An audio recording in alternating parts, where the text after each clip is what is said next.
అందరికీ నమస్కారం అండి. స్టోరీ బుక్ ఛానల్కి స్వాగతం. ఈరోజు నేను మీకు వినిపించబోతున్న కథ అమ్మాయిలు ఒక జాగ్రత్త. చేతిలో యానార్థం పాప, రెండో చేత్తో బరువైన ప్లాస్టిక్ బ్యాగ్, భుజానికి నిండుగా ఉన్న హ్యాండ్ బ్యాగ్తో బస్సు కోసం ఎదురు చూస్తూ అసహనంగా నిల్చుంది భారతి. ఎండాకాలమేమో. ఉదయం 8:30కే ఎండ చుర్రుమంటుంది. ఉక్క, చెమట, చీదరతో చేతిలో పాప చిరాగ్గా ఏడుస్తోంది. చేతిలో బరువు, దానికి తోడు పాప ఏడుపు. రాని బస్సు కోసం ఎదురు చూపుతో నీరసం వస్తుంది భారతికి. పిల్లని నేల మీద కూలేసి కింద కూలబడాలి అన్నంత చిరాగ్గా ఉందామెకి. ఏమున్నా ఏం లేకపోయినా మధ్యతరగతి మధ్య సంస్కారం ఉంది కనుక అంత పని చెయ్యలేక చేతిలోని పిల్లవైపు గుడ్లురిమి చూసి భయపెడుతూ గొనుక్కుంది. భారతి, నువ్వేనా? దూరం నుంచి చూసి నువ్వా కాదా అని అనుకున్నాను. ఇదేమిటే ఇలా అయిపోయావు? గొంతు విని చటుక్కున తల తిప్పి చూసింది భారతి. సునయన, పేరులాగానే పెద్ద కళ్ళతో అందంగా ఉన్న సునయన, బిఏలో క్లాస్మేట్. ఏమిటలా చూస్తున్నావు? గుర్తుపట్టలేదా? సునయన నవ్వుతూ అంది. ఊర్లోనే ఉంటున్నావా? పెళ్ళయిందా లేక ఉద్యోగమా? భారతి ప్రశ్నలు కురిపించింది. ఆరోగ్యంతో మిసమిసలాడుతూ ఖరీదైన బట్టల్లో అందంగా మెరిసిపోతున్న ఆమెను చూసి భారతి మనసు కృంగిపోయింది. పెళ్ళయింది. మా వారు ఇంజనీరు. క్రాంప్టన్ గ్రీవ్స్లో పని. పెద్ద కంపెనీ కదా, మంచి జీతం, ఇల్లు, కారు అవన్నీ ఇచ్చారులే. నువ్వేమిటి ఇలా ఉన్నావు? కళ్ళల్లో ప్రాణాలు పెట్టుకుని ఇలా నల్ల పూసలు అయిపోయావేమిటే? మీ ఆయన ఏం చేస్తున్నారు? ఈ పాప నీ పాపేనా? ఎన్నాళ్ళయిందేమిటి పెళ్ళయ్యి? సునయన కుతూహలంగా అడిగింది. భారతి మొహం ముడుచుకుంది. జవాబు చెప్పడానికి తడబడింది. ఆమెని అవస్థ నుంచి తప్పిస్తున్నట్టుగా బస్సు వచ్చి ఆగింది. సారీ సునయనా, ఈ బస్సు మిస్ అయ్యానంటే మరో అరగంట వరకు మరో బస్సు దొరకదు. బిహెచ్ఈఎల్ స్కూల్లో పనిచేస్తూ ఉన్నాను. ఇంకోసారి కలుద్దాము. మీ ఇల్లు ఎక్కడో చెప్పు అంటూ గాబరాగా బస్సు ఎక్కేసింది. సునయన ఇంటి గుర్తులేవో చెప్పింది. అవి భారతి చెవికి ఎక్కనే లేదు. బస్సు కదిలింది. ఏదో ప్రమాదం తప్పినట్టు ఊపిరి పీల్చుకుంది భారతి. ఎవరన్నా తెలిసిన వారు కనిపిస్తే ఏదో తప్పు చేసిన దానిలాగా తప్పించుకుని పారిపోవాలనిపిస్తుంది. చచ్చా, బెదవ బ్రతుకైపోయింది. అనుక్షణం తనని తాను నిందించుకుంటూ చావలేక బ్రతికే బ్రతికిది. భారతికి ఉక్రోషంతో ఏడుపొచ్చినట్టయింది. విసుకంతా చేతిలో గిజగిజలాడుతూ ఉన్న పిల్ల మీద చూపించి ఒక్కటేసింది. పిల్ల ఏడుపు లంకించుకుంది. ఏడుస్తున్న పాపని చచ్చినట్టు సముదాయించాల్సి వచ్చింది. మొదటి స్టాప్లోనే దిగేసి 2 సందులు నడిచి అక్కడ బేబీ కేర్ సెంటర్లో పాపని, పాప సామానుని ఆయా చేతికిచ్చి మళ్ళీ వచ్చి బస్ స్టాప్లో నుంచుంది. బిహెచ్ఈఎల్ వెళ్లే బస్సు కోసం ఎదురు చూడసాగింది భారతి. జీవితంలో సగం భాగం ఈ బస్సుల కోసం ఎదురు చూడడం, ప్రయాణించడంతోనే సరిపోతుంది అనుకుంది. మళ్ళీ సాయంత్రం వచ్చి బస్సు దిగి పాపని పికప్ చేసుకొని మళ్ళీ బస్సు ఎక్కి ఇల్లు చేరి ఇన్ని టీ నీళ్లు తాగి ట్యూషన్కొచ్చిన పిల్లలకి 7:30 వరకు పాఠాలు చెప్పి ఉదయం 5 గంటలకు వండుకున్న చల్లని మేకుల్లాంటి అన్నం ఇంత పచ్చడి చారు వేసుకుని తిని వళ్ళెరగకుండా నిద్రపోయి మళ్ళీ తెల్లవారి లేచి వంట ఆరంభించి ఇన్ని చపాతీలు చేసుకుని టిఫిన్ బాక్స్లో పెట్టుకుని పాప కోసం పాలు, అన్నం, బిస్కెట్లు వగైరాలు ప్లాస్టిక్ బ్యాగ్లో సర్ది పాప తను స్నానం చేసి ఇల్లు సర్దుకొని మళ్ళీ పరిగెత్తి బస్సు ఎక్కడం. ఇది తన జీవితం. ఇదా తన కళ్ళు కన్న జీవితం? ఉదయం లేచింది మొదలు పొట్టకూటి కోసం ఆరక్షణం విశ్రాంతి లేకుండా పరిగెత్తే జీవితమా తను కోరుకున్నది?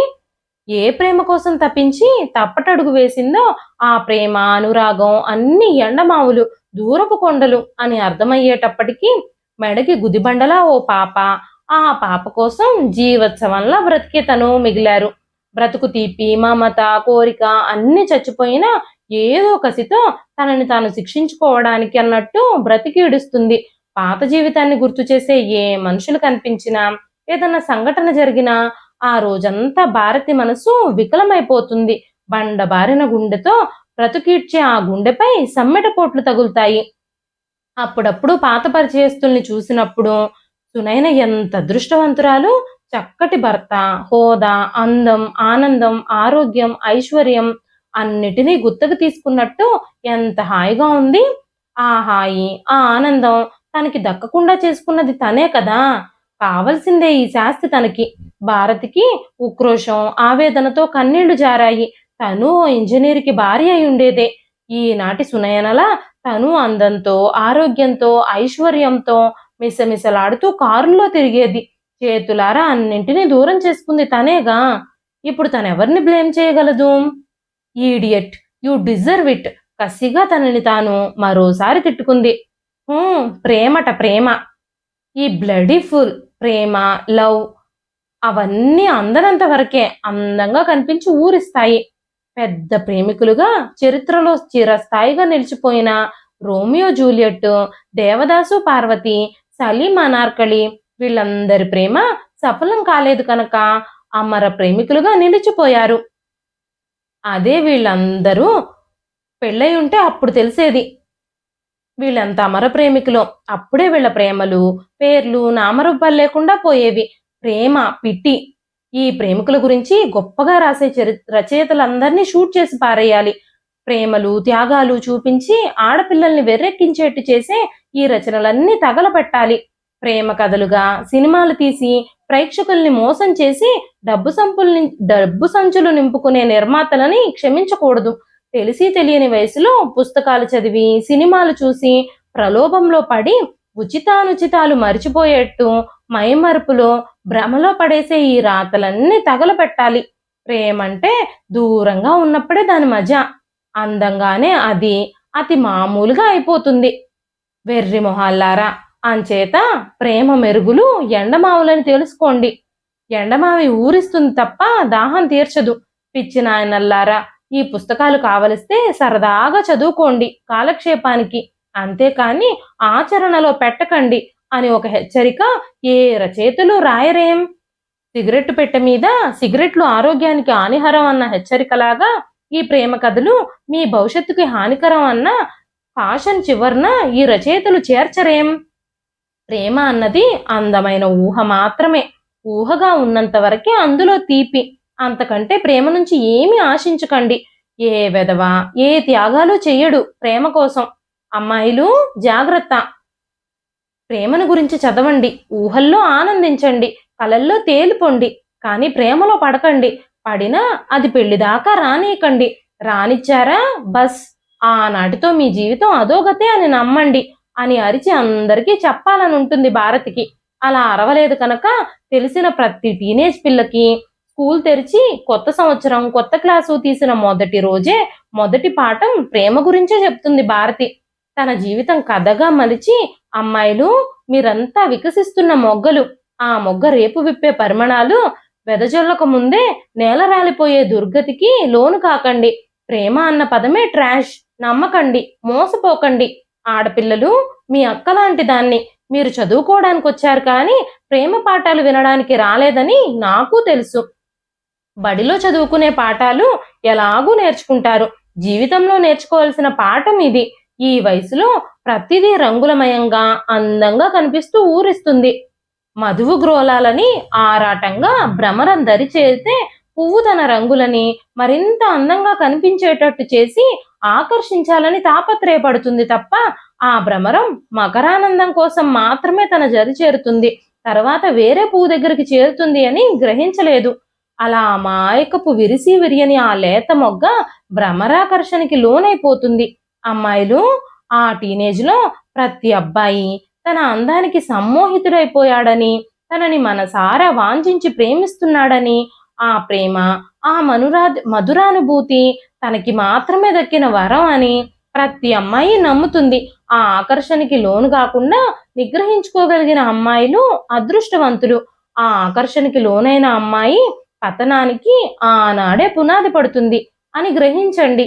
మీ ప్రేమకి తల్లిదండ్రుల ఆశీర్వాదం ఉండి అది పెళ్లి వరకు దారితీస్తే కొంతలో కొంత నయం. పెళ్లితో ప్రేమ చచ్చినా ఆ వివాహ బంధానికి కట్టుబడి 100కి 90 మంది భార్యాభర్తల్లో ఏ స్పందన లేకపోయినా బతికీడ్చవచ్చు. ఏం జరిగినా ఇటు అటు పెద్దవారు అండగా ఉంటారు. మీ ప్రేమకి పెద్దల అనుమతి లేకపోతే మాత్రం మూర్ఖంగా ఆ ప్రేమని నమ్ముకుని మోసపోకండి. ఆ ప్రేమ మిమ్మల్ని దరి చేర్చదు. నిశ్చయంగా నట్టేట ముంచుతుంది. నూటికి ఏ ఒక్కరో ప్రేమకి కట్టుబడి నమ్మిన దాన్ని అన్యాయం చేయని పుణ్యపురుషులుంటారు. అలాంటి పుణ్యపురుషుణ్ణి వరించిన స్త్రీ నిజంగా అదృష్టవంతురాలే అవుతుంది. ఆ నూటికొక్కరు మీరే అని నమ్మకండి గుడ్డిగా. మీ మేలు కోరే పెద్దల మాట వినండి. మీకు మీ భవిష్యత్తుకు క్షేమం అని మొదటి పాఠం ప్రతి సంవత్సరం 2 ఏళ్లుగా ప్రతి క్లాస్ ఆడపిల్లలకి చెప్పుకుంటుంది భారతి. ఆ పిల్లలకి ఎందుకు చెబుతుందో అర్థం అవ్వదు. అర్థం కాలేదని గ్రహిస్తే భారతి అది తన కథ అని నిర్మోహమాటంగా చెబుతుంది. నేను చేసిన తప్పు దాచుకోనని, ఆమె నిజాయితీని నమ్మి భారతి టీచర్ అంటే పిల్లలు ప్రాణం పెడతారు ఆ స్కూల్లో. ఇన్ని తమకు చెప్పే ఆ టీచరు, ఇంత తెలిసిన ఆ టీచరు ఎందుకిలా తప్పటడుగు వేసింది అన్న సందేహం మాత్రం వదలదు ఆ పిల్లల్ని. దానికి భారతి జవాబు రెడీగానే ఉంటుంది. నా అనుభవం నేర్పిన పాఠం ఇది. ఆ అనుభవం మీకు కలగకూడదనే కదా ఇది చెబుతుంది. అంత లోతుగా ఆలోచించే విచక్షణ, పెద్దలు మంచి కోసమే చేస్తారన్నది గుర్తించలేని వయసు తెచ్చిన ఆవేశం, తమ ప్రేమ అమర ప్రేమ అన్న గుడ్డి నమ్మకం, ఏం జరిగినా ఎదుర్కొంటాను అనే మొండి ధైర్యం, జీవితం అంటే ప్రేమ ఒక్కటే కాదు అని తెలియని అవివేకం. నేను చూసినది, అనుభవించింది జీవితంలో 10వ వంతు మాత్రమేనని, ఇంకా 90% గురించి పెద్దలు ఆలోచించి చెప్తున్నారని గ్రహించలేని మూర్ఖపు పట్టుదల. ఇవన్నీ అప్పుడు నా కళ్ళు కప్పాయి. దిగాక గాని లోతు తెలియదు. దిగిన తర్వాత ఆ లోతు దిగలాగుతూ ఉంటే బయటపడడం అతి కష్టం. అందుచేత దిగే ముందే లోతు చూసుకోవాలంటారు పెద్దలు. నేను చెప్పే ఈ మాటలు నా పెద్దలు చెప్పారు. వయసు పొంగులో, ప్రేమ మైకంలో అవి పెడచెవిన పెట్టిన ఫలితం ఈనాడు మీ ముందు నిల్చుంది. అమ్మాయిలు తొందరపడకండి అని చెప్పే నా మాటలు మీలో 10 మందిలోనన్నా ఆలోచనని రేపితే నా ధ్యేయం నెరవేరినట్టే అని పాఠం చెబుతుంది భారతి కనిపించిన ఆడపిల్లలందరికీ. ఇంత లోతుగా 2 ఏళ్ల ముందే ఆలోచించి ఉంటే అనుకుంటూ ఉంటుంది భారతి. ఆ రాత్రి, భారతి, నువ్వు ఇంకా చిన్నపిల్లవి, నీకింకా లోకజ్ఞానం లేదు, ఏదో ప్రేమ అనుకుంటున్నావు, ఈ ప్రేమలు కూడు పెట్టవమ్మా, నా మాట వినమ్మా అని తల్లి నచ్చజెప్పింది, బ్రతిమాలింది, ఏడ్చింది, తిట్టింది. ఏం చూసంత మోజుపడుతున్నావు? వాడి బిఎస్సితో ఏం ఉద్యోగం వస్తుంది? ప్రేమ తిని ఇద్దరు ఎన్నాళ్ళు బ్రతుకుతారు? నువ్వు కొన్ని సౌకర్యాలకు అలవాటు పడ్డావు, అవన్నీ లేకపోయేసరికి ఏ ప్రేమ అలాంటి చోట నిలవదు. నా మాట విను భారతి, ఆ ఇంజనీర్ అబ్బాయిని చేసుకో. నీ మంచి కోరేవాళ్ళం, నీకంటే లోకానుభవం ఉన్నవాళ్ళం. మా మాట వినకపోతే నష్టపోయేది నువ్వే. కన్నవాళ్ళం కనుక ఇంతగా చెబుతున్నాం. చెప్పి చెప్పి విసిగిపోయిన తండ్రి కోపంగా అన్నారు, ఇద్దరు ఉద్యోగాలు చేస్తారట. వీళ్ళిద్దరికీ పిలిచి వేలకు వేలు ఇస్తారనుకుంటుంది ఈవిడ బిఏకి, అతని బిఎస్సికి అంతగా ఇస్తే చెరో 1000 ఇస్తారు కాబోలు. ఎంత చెప్పినా నీ బుర్రకెక్కదేమిటే? ఆస్తి ఉందా, అంతస్తుందా, దేనికోసం మోహించావు? మేం తెచ్చిన సంబంధం ముందు ఈ అబ్బాయి అతని కాలి గోటికి ఏ విషయంలోనూ సరిపోడు. నీ కళ్ళకి ఏం పొరలు కమ్మాయే? నచ్చజెప్పలేక తల్లి తల బాదుకుంది. ప్రేమ పొరలు కమ్మాయే దానికి. ఆ పొరల మధ్య నుంచి దానికి వాడు తప్ప ఇంకేం కనబడ్డం లేదు. ఆడుతూ పాడుతూ పని చేసుకుని కలో గంజో సినిమాల్లో మాదిరి తాగితే చాలనుకుంటుంది. ఈ వేడిలో జీవితం సినిమా కాదని దానికి ఇప్పుడు మనం చెప్పినా అర్థం కాదు. ఆ పొరలు విడిపోయాక అప్పుడు ఏడుస్తుందిలే. కూతుర్ని ఒప్పించలేని నిస్సహాయత మధ్య కసిగా అన్నాడు తండ్రి. ఆ వెధవని పోలీసులకు అప్పచెబుతాను, ప్రేమ గ్రీమ వదలగొడతారు. చదువుకు రావే అని కాలేజీకి పంపిస్తే చేసుకొచ్చిన నిర్వాకం ఇది. ఇవ్వాల్టి నుంచి ఇల్లు కదులు, కాళ్ళు విరక్కొడతాను, గదిలో పడేసి తాళం వేసి 3 ముళ్ళు వేయిస్తాను. తల్లి ఆఖరి అస్త్రం విడిచింది. అసలు పొరపాటు మనది. ఆడపిల్ల ముందు పుట్టిందని గారాబం చేశాము. ఇవ్వవలసిన దానికంటే ఎక్కువ స్వేచ్ఛ ఇచ్చాము. ఉండు, వాళ్ళింటికి వెళ్ళి వాడిని వాడి తండ్రిని అందరి ముందు గడ్డి పెట్టొస్తాను. అంత సులువుగా వదలడు ఆ వెధవ. ఆడపిల్లల్ని వలలో వేసుకుని మాయమాటలు చెప్పి ప్రేమలు వల్లించి హీరో అనుకుంటున్నాడేమో. 4 రౌడీలను పెట్టి తన్నిస్తాను, కాళ్ళు చేతులు విరగ్గొట్టిస్తాను. తండ్రి బెదిరింపు. అప్పుడు తన మేలు కోరిన తల్లిదండ్రులు రాక్షసుల్లా కనిపించారు. కన్న కూతురి మనసుని అర్థం చేసుకొని ప్రేమికుల బాధ పట్టించుకోలేని వీళ్ళు ఏం మనుషులు? చిచ్చి, ఈ పెద్దవాళ్ళకి ఎప్పుడు బుద్ధొస్తుంది? Generation gap. వాళ్ళ ఆలోచనలు అంతకంటే ఎదగవు అనుకుని మనసులోనే శపించుకుంది. తల్లిదండ్రుల్ని కొంపదీసి నిజంగా వీళ్ళు చంద్రాన్ని తన్నించరు కదా, వెళ్ళి వాళ్ళతో కలిసి మంతనాలు జరిపి తమని విడదీయరు కదా, తనని నమ్మించి మోసం చేసి ఎవరికో కట్టబెడితే తను నిజంగా చచ్చిపోతుంది గాని వాడితో కాపురం చేయదు. చంద్రని జాగ్రత్తగా ఉండమనాలి పెళ్ళయ్యే వరకు. ఎందుకన్నా మంచిది, పెళ్ళయ్యే వరకు తమ ప్లాన్ వీళ్ళకి తెలియకుండా జాగ్రత్త పడాలి. భారతి, ఎందుకన్నా మంచిది మీ వాళ్ళని ఎదిరించి మాట్లాడకు. వాళ్ళన్న వాటికి ఒప్పుకున్నట్టుగా నటించు. వాళ్ళు చేసుకోమన్న అబ్బాయినే చేసుకుంటానని, ఆఖరికి ఒప్పుకున్నట్టు నువ్వు దారికొచ్చావని వాళ్ళని నమ్మించు. యువతల మన ప్లాన్లు మనం వేసుకుందాం. మీ వాళ్ళక్కడ నిర్ణయించిన ముహూర్తానికి ముందే మనం సింహాచలం వెళ్ళిపోయి పెళ్లి చేసుకుని వాళ్ళ రోగం కుదురుద్దాం. మన ప్రేమ ఆషామాషీ ప్రేమ కాదని నిరూపించాలి. ఈ నెల నాళ్ళు కాస్త జాగ్రత్తగా వాళ్ళకి అనుమానం రాకుండా ప్రవర్తించు అని చంద్ర ఇచ్చిన సలహా తూచా తప్పకుండా పాటించింది. పిచ్చి అమ్మా నాన్న ఎంత సంబరపడిపోయారు. కూతురు ఆఖరికి దారికొచ్చిందని, మొండితనం మాని తమ మాటల్లో నిజం గుర్తించిందని సంతోషపడిపోయారు. ఆ సంతోషంతో ఇంకాస్త ఎక్కువ ఖరీదు పెట్టి పెళ్లి చీరలు కొనుక్కోమన్నారు. స్నేహితులందరికీ వేరే డిన్నర్ ఇచ్చుకోమన్నారు. శుభలేఖలు వేయించారు. తమ తాహతుకి మించి ఘనంగా పెళ్లి ఏర్పాట్లన్నీ చేశారు. నిజంగా తనని దురదృష్టం వెంటాడుతుందని ఆనాడు గుర్తించలేక ఆ అదృష్టాన్ని ఆనందాన్ని కానదనుకుంది. ఎంత మోసం చేసింది తల్లిదండ్రులని, ఎంత బాధకి అవమానానికి రంపపు కోతకి గురి చేసింది కన్నవాళ్ళని. వాళ్ళ శాపమే తగిలి తనీనాడు ఇలా అనుభవిస్తోంది. తన మేలు కోరి తనని సుఖంగా ఆనందంగా చూడాలన్న వాళ్ళ తాపత్రయాన్ని నిర్లక్ష్యంగా నవ్వుకొని నిర్దయగా లోకానికి మొహం చూపలేనట్టు చేసిన తనకి ఈనాటి ఈ శిక్ష సరైందే.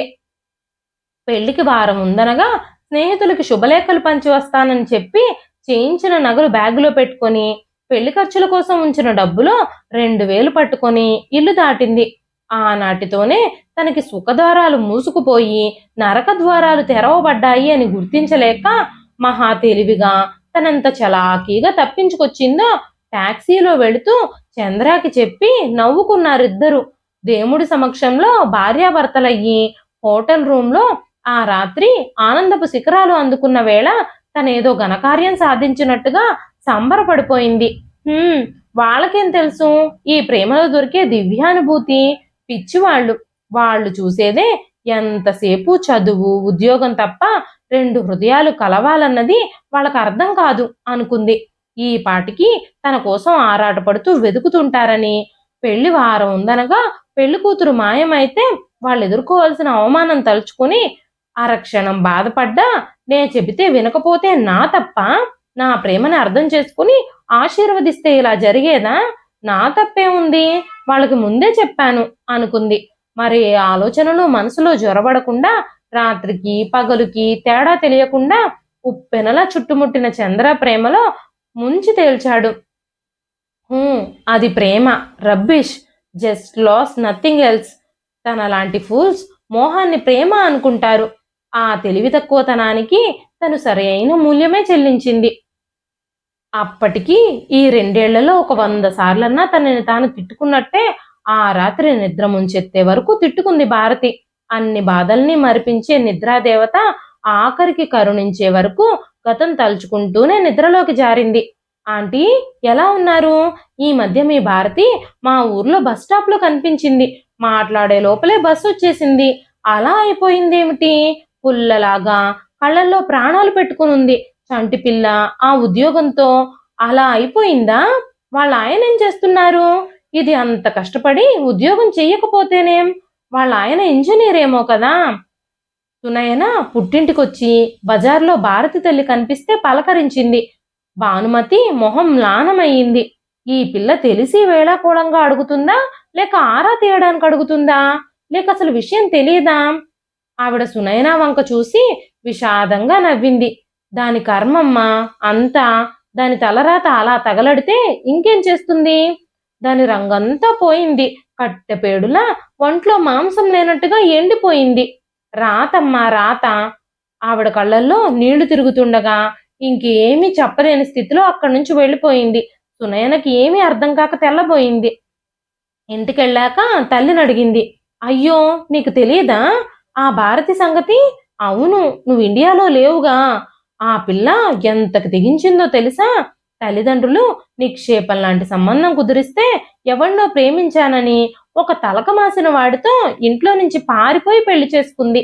పాపం, ఇంకా పెళ్లి వారం రోజులుండగా కూతురు ఈ పని చేసినందుకు ఎవ్వరికి మొహం చూపలేక ఆ తల్లి తండ్రి కుమిలిపోయారు. తండ్రికైతే మైల్డ్ హార్ట్ అటాక్ కూడా వచ్చింది. కూతురు అలా చేసిందన్న బాధతో కోపంతో. ఇంకది చచ్చిన దాని కిందే మాకు లెక్క అనుకున్నారు వాళ్ళు. తరువాత సంగతులు నాకంత బాగా తెలియవు, కానీ ఇప్పుడు ఆ అమ్మాయి వాడితో కలిసి ఉండడం లేదట.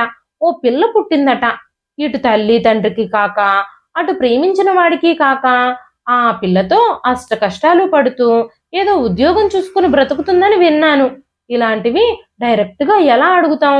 ఈ నోట ఆ నోట విన్నవి తప్ప అసలు సంగతి నాకు కూడా తెలియదు అందావిడ. అంటే వాడు భారతిని వదిలేసి పోయాడా ఏమిటి? ఇద్దరూ పెళ్లి చేసుకోలేదా? అయ్యో పాపం, భారతి ఎంత స్మార్ట్ గా చలాకీగా ఉండేది, ఇలా అయిందా దానికి? సునయన విచారంగా అంది. తల్లి తండ్రి పిల్లని కన్నారు గాని దాని రాతని కనలేదు. ఎంతో ముద్దుగా అన్ని చెయ్యాలనుకున్నా దాని కర్మ అలా ఉంటే ఇంకోలా ఎందుకు జరుగుతుంది? సునయనకి భారతి గురించి తెలుసుకోవాలన్న ఆరాటం నిలవనీయలేదు. వాళ్ళ అమ్మగారిని అడిగొస్తాను అంటూ తల్లి బావుండదే అంటున్నా వినకుండా భారతి ఇంటికి బయలుదేరింది. రామ్మ, ఆ రోజు బజారులో నువ్వు భారతి సంగతి చెప్పగానే నా మనసు తల్లడిల్లిపోయింది. ఇంకేమీ మాట్లాడలేకపోయాను. దాని మాట విన్నా తలుచుకున్నా గుండెలు చెదిరిపోతాయి. దాని కర్మ ఏనాడో ఏ పాపమో చేసింది, అనుభవిస్తుంది ఈనాడు. ఆంటీ, ఇలా ఎందుకయింది? ఎందుకు ఇలా చేసింది భారతి? వాళ్ళిద్దరూ అసలు పెళ్లి చేసుకోలేదా? అతను దీన్ని వదిలేసిపోయాడా ఆంటీ? సునయన బాధగా అంది. ఏం చెప్పనమ్మా, ఇలా ఎందుకయింది అంటే దాని కర్మ అనడం మినహా ఏం చెప్పను. ఆ త్రాష్టుడు దాని జీవితంలో నిప్పు పెట్టాడమ్మా. ప్రేమ కబుర్లు చెప్పి దీన్ని వలలో వేసుకొని నమ్మించి దేవుడి గుళ్ళో 3 ముళ్ళు వేసి మోజు తీరే వరకు 6 నెలలు కాపురం చేసి ఇంకో దాని మోజులో పడి దీని కర్మానికి దీన్ని వదిలేసి వెళ్ళిపోయాడు. గుడిలో దేవుడు సాక్ష్యం చెప్పడానికి రాలేదు అప్పుడు. ఇంత చదివి లోకజ్ఞానం లేని మూర్ఖురాల్లాగా ఓ రిజిస్టర్ పెళ్ళన్నా చేసుకుంది కాదు. 6 నెలలు కాపురం చేసి 5 నెలల గర్భిణీగా ఉన్న దాన్ని వదిలి తన దారి తను చూసుకున్నాడు. ఇది తెచ్చిన నగలు డబ్బులు అయిపోగానే దాటుకున్నాడు దీన్ని నట్టేట ముంచి. భారతి ఏం చేసింది మరి? ఇంటికి వచ్చేసిందా మళ్ళీ? అలా వచ్చినా బాగుండేది. ఎంత తిట్టినా కొట్టినా మొహం చూడమని శబదాలు చేసినా కన్నవాళ్ళం కనుక కరిగి దానికి ఆశ్రయం ఇచ్చేవాళ్ళం. లేదమ్మా, ఆ దెబ్బతో దాని మనసు విరిగిపోయింది. దాని నమ్మకాలని దాని ప్రేమని నేలరాసి వాడు వెళ్ళాక ఆ అవమానంతో తనింక మొహం చూపిస్తే అందరూ హేళన చేస్తారని గాబోలు. చేసిన తప్పుకి శిక్ష నేనే అనుభవించాలి. నా తొందరపాటికి ఈ శాస్తి సరైందే అంటూ తనని తాను శిక్షించుకోవడానికి అది ఎన్ని ఇక్కట్లు పడినా ఎన్ని కష్టాలు పడినా సహిస్తూ బ్రతుకుతుంది గాని మా గుమ్మంలోకి రాలేదమ్మా. దానికి స్వాభిమానం పంతం చిన్నప్పటి నుంచి ఎక్కువే. మరి మీకు దాని సంగతి అదే ఇలా జరిగిందని మీకెప్పుడు తెలిసింది? అది ఇల్లు వదిలాక ఇలా పెళ్లి చేసుకున్నామని ఉత్తరం రాసి పడేసింది వారం తరువాత. అంతే. ఆ ఉత్తరం చూసి మా వారు ఓ రోజంతా గదిలో ఉండి కటిక ఉపవాసం చేసి ఎవ్వరితోనూ మాట్లాడలేదు. గది నుంచి వచ్చాక ఇంకది నాకు చచ్చిన దాంతో సమానం. దాని పేరు గాని దాని సంగతి గాని ఈ ఇంట్లో వినపడకూడదు అని చెప్పేశారు. ఆయన మగవారు కనుక కన్న తల్లిని నేను లోపల ఎంత బాధపడ్డా ఆయనకి జడిసి నోరెత్తలేదు. సరే, ఎక్కడో దానికి కావలసిన వాడితో సుఖంగా బ్రతుకుతుందిలే అని సంతోషపడ్డాను. అదింట్లోంచి వెళ్ళిన 10 నెలలకు కాబోలు మా ఆడపడుచు కూతురు ఉత్తరం రాసింది. భారతి మా ఊళ్ళోనే ఉంది. ఆస్పత్రిలో పురుడు పోసుకుంది. ఆడపిల్ల. నేను ఆస్పత్రిలో పురుటికి వెళితే అక్కడ కనిపించింది. అతనేమయ్యాడో, అది ఒక్కర్తే దిక్కుమొక్కు లేకుండా పడుంది. కళ్ళల్లో ప్రాణాలు పెట్టుకునుంది. దాని ఆరోగ్యం అస్సలు బాగోలేదు. ఎంత అడిగినా ఏమీ చెప్పలేదు, ఏడవడం తప్ప. నాకు ఈ శిక్ష కావాల్సిందే అన్న ఒక్క మాట తప్ప భారతి ఏం మాట్లాడలేదు. ఇంతమంది ఉండి దిక్కులేని దానిలాగా ఆ రోజున బిడ్డనెత్తుకుని ఆసుపత్రిలోంచి వెడుతుంటే చూడలేకపోయాను. బలవంతంగా అడిగితే అడ్రస్ ఇచ్చింది. ఆయన వెళ్ళి చూసొచ్చారు. చిన్న గదిలో పిల్లని పెట్టుకొని అతి బీదగా తిని తినక కాలం గడుపుతుంది. అత్త, మీరొక్కసారి చూడండి, భారతి స్థితి బాగోలేదు అని రాసింది. ఆ ఉత్తరం చూసి విలవిల్లాడిపోయాను. ఆయన ఉత్తరం చదివి శిలలా ఉండిపోయారు. నేను ఆయనతో దెబ్బలాడి ఏడ్చి ఆయన్ని వారిస్తున్నా మాట వినను అని మొండికేసి బయలుదేరి వెళ్ళాను. అక్కడ దాని దైన్య స్థితి చూసి నా గుండెలు తరుక్కుపోయాయి. 15 రోజుల తొలిచూలు పరుటాలు. ఉదయం ఎండు మెతుకులు పచ్చడితో మింగుతుంది. చంటిపిల్లకి పరవడానికి పాత గుడ్డలు కూడా కరువైన దాని దీన స్థితికి గుండెలవిసిపోయేలా ఏడ్చాను. ఇద్దరం ఒకరినొకరు వాటేసుకుని ఏడ్చాం. అడగ్గా అడగ్గా అది ఒక్కొక్క విషయం చెప్పింది. అతి కష్టం మీద ఇద్దరూ పారిపోయి సింహాచలం వెళ్ళి పెళ్లి చేసుకుని తర్వాత హైదరాబాద్ వెళ్లారట. చవక రకం లాడ్జింగ్లో రూము తీసుకున్నారట. ఇద్దరూ ఓ 2 నెలలు శుభ్రంగా తిని తిరిగారు. ఈలోగా అతను ఏవేవో ఉద్యోగ ప్రయత్నాలు చేశాడట. నెల గడుస్తూ ఉంటే చేతిలో డబ్బు నగలు అయిపోతున్నా ఉద్యోగం దొరకలేదు. 4 నెలలకి అతనికి దొరకలేదు, కానీ దీనికి ఏదో చిన్న ప్రైవేట్ స్కూల్లో టీచర్గా 250కి ఉద్యోగం దొరికిందట. అప్పటికే దీనికి 3వ నెల. ఆయన గారికి చేతిలో డబ్బు లేకపోవడం, ఉద్యోగం దొరక్కపోవడంలో విసుగులు, చిరాకులు, కసుర్లు, దెబ్బలాటలు ఆరంభమయ్యాయి. ఊరంతా బలాదూరు తిరిగి రాత్రి భోజనానికి వచ్చేవాడట. దీని మీద మోజు తగ్గిపోగానే, చా, నీ వల్లే నాకు ఈ కష్టాలు, లేకపోతే హాయిగా ఈ పాటికి ఏ ఎంఎస్సీలోనో చేరి చదువుకునేవాణ్ణి, ప్రేమ అనుకుని గోతిలోకి దిగాను అంటూ సాధించి తిట్టిపోసేవాడట. 6 నెలలకి ఏదో ఆఫీసులో గుమస్తా ఉద్యోగం దొరికిందట. అప్పటి నుంచి అసలు ఇంటి పట్టున ఉండకుండా తెచ్చుకున్నది తింటూ తిరిగేవాడట. ఒక్కోసారి 2-3 రోజులకు వచ్చేవాడు కాదట. అడిగితే నా ఇష్టం, నోరు మూసుకో అనేవాడట. ఇంకా నిలేస్తే నువ్వేమైనా నా పెళ్ళానివా అడగడానికి అన్నాడట. ఇది నిర్ఘాంతపోయి నీ భార్యని కానా నేను అంటే, ఏది సాక్ష్యం చూపించు, ఆ దేవుడొచ్చి సాక్ష్యం చెబుతాడా అని వికటంగా నవ్వేవాడట. ఆ తరువాత ఎన్నోసార్లు వాళ్ళ ఆఫీసులో టైపిస్టుతో తిరుగుతూ కనిపించాడట. ఆఖరికి 8 నెలలకి దీనికి 6 నెలలప్పుడు ఇది స్కూలుకు వెళ్ళగా చూసి ఇంట్లోంచి తన పెట్టా బేడా పట్టుకుపోయాడట. రాస్కెల్ ఎంత పనిచేశాడు. ఇది ఎలా ఊరుకుంది? పోలీసులకు రిపోర్ట్ ఇవ్వాల్సింది. ఏమనిస్తుంది? వాడు దీని భర్త అనడానికి సాక్ష్యం ఏముంది? అప్పటికే 6 నెలలు అబోర్షన్ చేయించుకుందామన్నా కుదరక చచ్చినట్టుగా వాడి పాపాన్ని మోసి కనింది. అప్పటి వరకు అది పడ్డపాట్లు వింటే కసాయి గుండెలైనా చెదిరిపోతాయి. 250లో 80 రూపాయలు గది అద్దెకి పోగా మిగిలిన దాంతో ఒక పూట తిని ఒక పూట తినక నీరసంతో 9వ నెల వచ్చే వరకు ఉద్యోగం చేసింది. పురుడు అది అయ్యి వచ్చే వరకు ఖాళీగా ఉంచమని వాళ్ళు ఇంకో టీచర్ని వేసుకున్నారట. ఈ నెల రోజులుగా చేతిలో దమ్మిడి లేక ధర్మాసుపత్రిలో పురుడు పోసుకుని వాళ్ళిచ్చిన బ్రెడ్ ముక్కలు తిని 6 రోజులు గడిపి ఇంటికొచ్చాక అదీ లేకుండా పడుంటే మా ఆడపడుచు కూతురు తిట్టి 500 ఇచ్చిందట. అప్పుగా తీసుకుంటానని తీసుకుందట. ఇప్పుడు ఇంకో ఉద్యోగం దొరికే వరకు అదే ఆధారం అమ్మా అంది శుష్కహాసం చేస్తూ. మేం చచ్చామనుకున్నావే, నీకింత పంతం ఏమిటే, ఇలా దిక్కులేని దానిలాగా పడుంటావా అని తిట్టాను, ఏడ్చాను. వెంటనే ఇంటికి పదమన్నాను. అది సస్యమేరా రానంది. ఏం మొహం పెట్టుకుని రాను? వద్దమ్మా, నా తప్పుకు నేను శిక్ష అనుభవించాలి.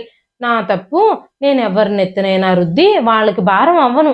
నాలాంటి ఆడపిల్లలందరూ నా కథ వల్ల నీతి నేర్చుకోవాలి. మిమ్మల్ని పెట్టిన ఉసురికి నాకు ఈ శిక్ష తప్పదు. అనుక్షణం నా తప్పు నాకు తెలిసొచ్చేటట్టు నేను ఇలా నరకయాతన పడుతూనే ఉండాలి. నా తప్పుకి నా పాపానికి ఫలితంగా ఈ బిడ్డని కన్నాను, అంతే. చచ్చినట్టు దీన్ని పెంచి పోషించాల్సిన బాధ్యత నాది. నా పాపం మీరు పంచుకోవద్దు. వద్దు, నన్ను వదిలిపోమ్మా. నాన్న నా మొహం చూడడు. నేనెక్కడికి వచ్చి మిగతా పిల్లల పెళ్లి పేరంటాలకు ఒక సమస్యగా అడ్డురాను అంటూ ఎంత చెప్పినా ససేమెరా రానంది. బలవంతంగా ఓ 500 చేతిలో పెట్టి పిల్లకు కావలసిన బట్టలు, దుప్పట్లు, పాల డబ్బా, దానికి మందులు అవి కొన్నాను. మొదటి కాన్పు ఖర్చు మాది. పెళ్ళైతే పురుడు పోయమా? అందుకే నేనేం చేసినా మాట్లాడకూడదు అని తిట్టాను. సరే, ఆడపిల్ల పెళ్ళయ్యాక పుట్టింటి నుంచి ఎంతవరకు ఏం పొందొచ్చో అంతకంటే ఎక్కువ నాకొద్దు, అంతకంటే ఏమిచ్చినా పుచ్చుకోను అంది. మా ఆడపడుచు కూతురికి మధ్య మధ్య వెళ్ళి చూడమని చెప్పి గుండె రాయి చేసుకుని వచ్చాను. ఇంటికొచ్చాక జరిగింది చెబితే అంత కఠినంగా మారిపోయిన ఆయన ఆ రోజంతా తలుపులు బిగించుకుని ఏడ్చారు. ఆ తరువాత ఆయన రాసిన, నేను రాసిన అది రాలేదు. ఆఖరికి ఆయనకి తెలిసిన ఫ్రెండ్ ద్వారా పిహెచ్ఈఎల్ గర్ల్స్ స్కూల్లో 650 రూపాయలకి ఉద్యోగం ఇప్పించారు.